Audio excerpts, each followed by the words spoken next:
First of all stage पे ऐसे सामने बैठना it is very awkward for me. Reason being you all are such wonderful achievers. So who am I to grade you and who am I to honor you people, because you have your own success stories. So I feel I stand nowhere in front of you. तो ये वाली seat पे बैठना थोड़ा सा मुझे awkward लग रहा था, but anyways maybe एक प्रोटोकॉल है, so obviously we have to go by that. When it comes to journey empowerment of women, अगर मैं पर्सनली अपनी बात करूं, मेरी लाइफ स्टोरी की बात करूं, तो बहुत छोटी सी स्टोरी है. We are 7 sisters and obviously with no financial backup as such. My father and mother passed away at a very young age and हम सब sisters struggle करके बड़ी हुई हैं. And I never thought of कि ऐसा भी कोई पल आएगा कि I'll be able to prove myself, क्योंकि जब हम फील्ड में निकलते हैं तो लगता है बड़ा बहुत ज्यादा करप्शन है, यू नो, और लेडीज के लिए सर्वाइवल आसान नहीं है. But yes, this journey has been tough, struggling, but at the end one thing which was very very important is that if you keep consistency, success definitely comes. That is one thing I have learned in my life.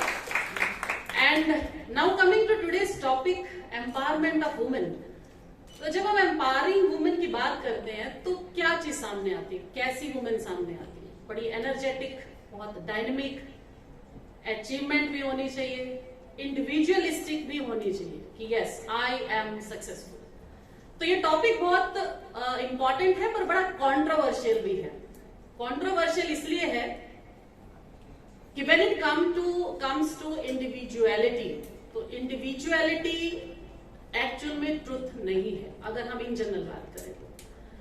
जैसे मैं एक छोटा सा quote लूंगी, since I am associated with Vivekananda Kendra Kanyakumari. ये association मेरा during my journey of educational institutes, जब मैं अटेंड करना शुरू किया, कॉन्फ्रेंसेस अटेंड की, आई came across with some of the people who are associated with Vivekananda Kendra and suddenly I tried to know them. That's why I'm associated with them. तो विवेकानंद जी से एक बार एक आदमी ने पूछा था कि आपको क्या लगता है कि विडो जो है क्या उसको रीमैरिज का अधिकार होना चाहिए? स्वामी विवेकानंद से ये किसी ने क्वेश्चन किया. तो स्वामी विवेकानंद जी ने कहा कि विडो को रीमैरिज का अधिकार हो या ना हो, ये डिसाइड करने वाले तुम कौन हो और ये डिसाइड करने वाला वह कौन हो. रीजन, जो वुमेन है वो अपने आप में अग्नि की संज्ञा उसको दी जाती है, शक्ति की संज्ञा दी जाती है. वो अग्नि और वो शक्ति, उसमें दोनों तरह के डायमेंशन है.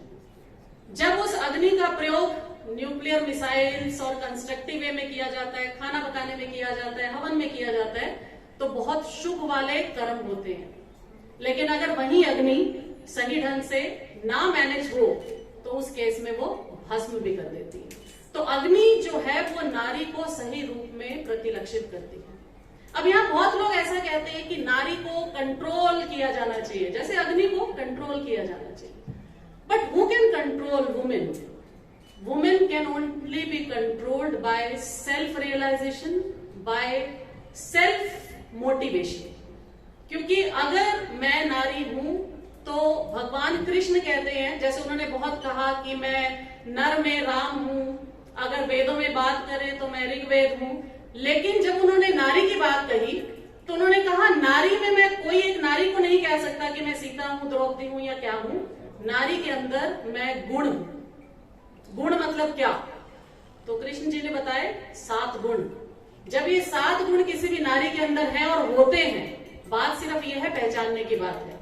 और ये गुण क्योंकि नारी में है तो मैं हर एक नारी में बसता हूं. नरों में तो मैं राम हूं, बाकी नर जो है राम के बराबर नहीं है. लेकिन नारी में किसी एक नारी को उन्होंने कभी भी टॉप मोस्ट लेवल नहीं दिया. उन्होंने क्या कहा? नारी, हर नारी के अंदर 7 गुण बसते हैं, इसीलिए मैं हर नारी में विद्यमान. कौन से 7 गुण? पहला गुण कीर्ति.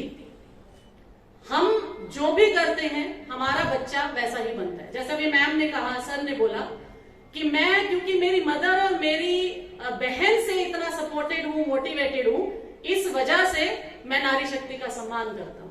तो कीर्ति का मतलब ये नहीं है कि मैं अपने आप को रिप्यूट बनाऊं. नारी के अंदर ये शक्ति है कि जो उसके सानिध्य में आता है, जो उसके संपर्क में आता है, वो आगे जरूर बढ़ता है. और उसका क्लियर एग्जाम्पल है हमारे बच्चे। जैसे मैम ने बताया आज उनका एक बेटा डॉक्टर है, बिटिया जो है वो आर्टिस्ट है। It's only because she has given her 100% to the children. तो ये कीर्ति माँ के अंदर, वुमेन के अंदर होती है। ऐसे ही श्री की बात करते हैं। श्री कृष्ण कहते हैं श्री, श्री मतलब धन। लेडी अगर चाहे तो करप्शन का पैसा कभी घर ना आए, ये लेडी का कंट्रोल हो सकता है, क्योंकि कहते हैं जैसा अन्न वैसा मन। अगर बिना करप्शन का पैसा घर में आता है, अच्छा अन्न जाता है, तो परिवार अच्छा बनता है। ये दूसरा गुण भी नारी के अंदर है, वो नारी इसको कंट्रोल कर सकती है। तीसरे गुण की बात करें, क्षमा। कितना ही बड़े से बड़ा प्रॉब्लम हो जाए, अपमान कोई कर जाए, लेकिन नारी क्षमा क्यों करती है? क्योंकि उसके लिए परिवार बड़ा इंपॉर्टेंट है। मेधा, मेधा सिर्फ बुद्धि नहीं है, बुद्धि तो सब लोगों में होती है। नारी में एक इंट्यूशन है। आप देखिए जब भी कोई शब्द बोलता है तो नॉर्मली मेल मेंबर शब्द सुन के समझते हैं, नारी उसके पीछे का भाव भी समझती है। वो भाव समझती है कि ये जो सामने वाला बोल रहा है ये कैसा बोल रहा है, किस तरह की सोच है इसके अंदर। और ये जो सिक्स्थ सेंस है ये भी नारी के अंदर है। धृति, धैर्य, धैर्य जितना नारी के अंदर है, यही वजह है कि इतने ऑब्स्टेकल्स आने के बावजूद, इतनी प्रॉब्लम्स लाइफ में आने के बावजूद वो नारी की शक्ति है कि परिवार को जोड़े रखे। रीजन भी परिवार स्वस्थ है, मस्त है, एक साथ है, तो समाज कहीं ना कहीं हमारा सुदृढ़ होगा ही होगा। तो अगर ये 7 गुण नारी के अंदर हैं, तो श्री कृष्ण कहते हैं मैं नारी में वास करता हूं। तो इसलिए नारी वो अग्नि है जो स्वयं कंस्ट्रक्टिव हो सकती है, जो स्वयं डिस्ट्रक्टिव हो सकती है, कोई दूसरा उसको कंट्रोल नहीं कर सकता। लेकिन अगर हम समय के साथ साथ की बात करें, वेस्टर्नाइज कल्चर की बात करें, तो आज की डेट में थोड़ा सा सिनेरियो बदला है। संस्कार नहीं बदले, संस्कार तो पुराने नारी में आज भी है, थोड़ा सिनेरियो बदला है क्योंकि माहौल बदला है, वेस्टर्नाइजेशन थोड़ा सा हुआ है। तो एक ऑथर हुए हैं जिनका नाम है बीटन फ्रीडे। उन्होंने एक बुक लिखी फेमिनिन मिस्टिक करके। उस बुक में वो ये कहते हैं कि वेस्टर्न में हम लोगों ने 18वीं शताब्दी में एक आंदोलन चलाया। आंदोलन क्या चलाया कि लेडी को हक होना चाहिए, लेडी को सारी बेड़ियां तोड़ देनी चाहिए। वेस्टर्न की बात करूं, यहाँ की नहीं। और उस आंदोलन का असर यह हुआ कि लेडीज में एक रेवोल्यूशनरी चेंज आया एंड लेडीज जो है वो घरों के बाहर आ गई और उन्होंने ये बताया कि हम इंडिविजुअलिस्टिक सर्वाइवल के हकदार हैं और हम कैपेबल हैं और हम कर सकते हैं। उसके कुछ वर्षों के बाद उन्होंने अपनी एक सेकेंड बुक लिखी जिसका नाम था द सेकेंड स्टेज, जिसमें उन्होंने कहा कि मैं उन सारी लेडीज से माफी मांगना चाहता हूं कि मैंने इस आंदोलन को रिकॉल किया। उसका रीजन क्या था? रीजन ये था कि उस आंदोलन के बाद जब सर्वे किया गया तो 48% बच्चे वेस्टर्न कंट्री में सिंगल पेरेंट वाले हो गए थे। एक लेडी ही उसमें मेजॉरिटी में बच्चे का पालन पोषण कर रही थी और उस लेडी की व्यथा ये थी कि आपने जागृति तो ला दी लेकिन आपने ये नहीं बताया कि इसके कंसिक्वेंसेस क्या होने वाले हैं। आज की डेट में मैंने अपना परिवार छोड़ दिया, मैं बच्चे को अकेला पाल रही हूँ, मैं सक्सेसफुल हूँ, मैं पैसा कमा रही हूँ, लेकिन समाज में मैं आज भी इनसिक्योर फील करती हूँ। अगर मुझे प्रॉब्लम होती है तो मुझे लगता है कोई तो किसी भाव से मेरे साथ जुड़े, लेकिन मेरे में इनसिक्योरिटी इतनी है, मैं डिप्रेशन का शिकार इतना हो रही हूँ कि पैसा तो बहुत कमा रही हूँ लेकिन परिवार खो दिया है मैंने।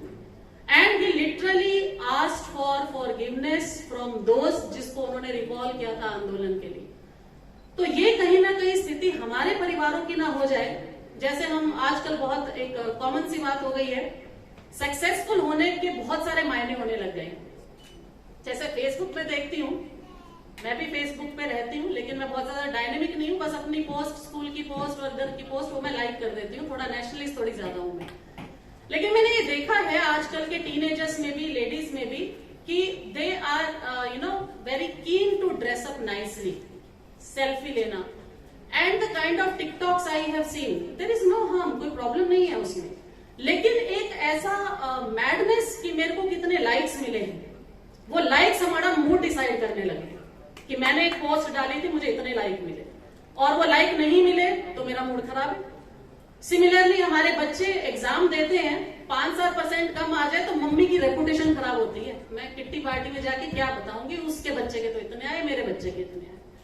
तो ये जो एक सोच हमारे अंदर आ रही है, हम ये ना भूलें कि हम इंसान हैं हम परफेक्शन में नहीं रहते हैं, कहीं ना कहीं ये एक विकृति है जिसका हमें ध्यान रखना बहुत जरूरी है। क्योंकि जितनी कंजर्वेटिव पावर हमारे अंदर है ना, हम तो समाज का निर्माण कर सकती हैं और समाज को विध्वंस भी कर सकती हैं। तो फिर निर्माण इंपॉर्टेंट है या विध्वंस इंपॉर्टेंट है, ये निर्णय तो हमें नारी शक्ति को ही करना पड़ेगा, ये निर्णय कोई और नहीं कर सकता।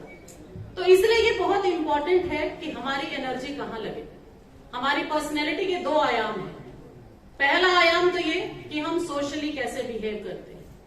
अब ईमानदारी से अगर अपने अंदर झांक के देखें, हम सारी एम्पावर्ड वुमेन हैं, मैं भी प्रोफेशनली बहुत अच्छी हूँ, आप भी हैं, आप भी हैं, आप भी, पर क्या हम एक्चुअल में एम्पावर्ड हैं? हमारे एम्पावरमेंट के दो डायमेंशन है। पहला तो पब्लिक हमें देखती है, we are very empowered, you know, बहुत स्ट्रांग वुमेन है और बहुत अच्छा बोलती है, बड़ा अच्छा काम करती है, बड़ा अच्छा बिजनेस है।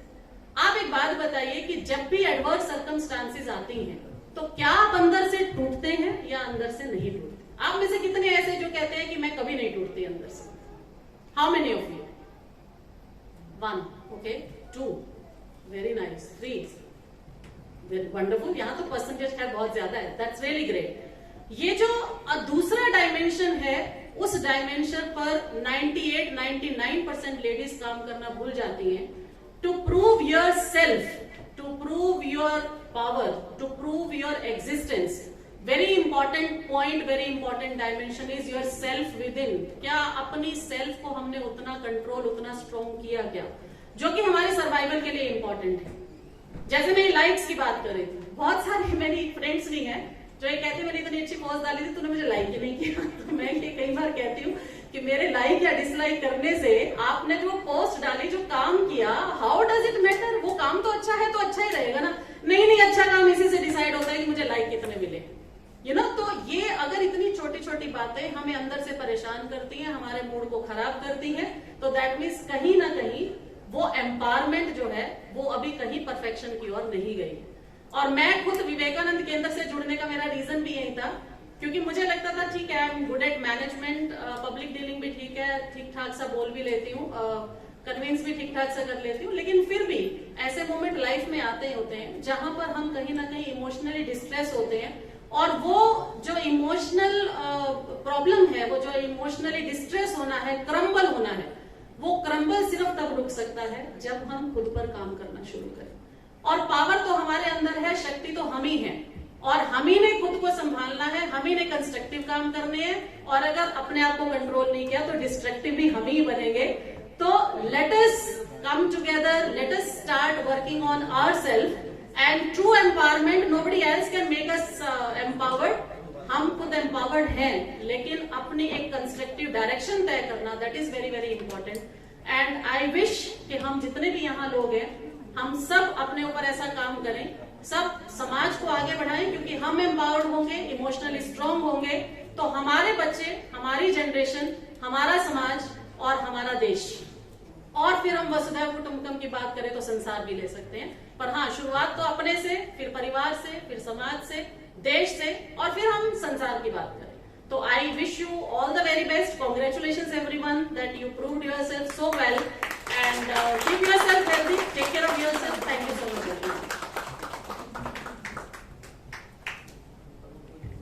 Thank you ma'am, thank you, बहुत कुछ पता लगा।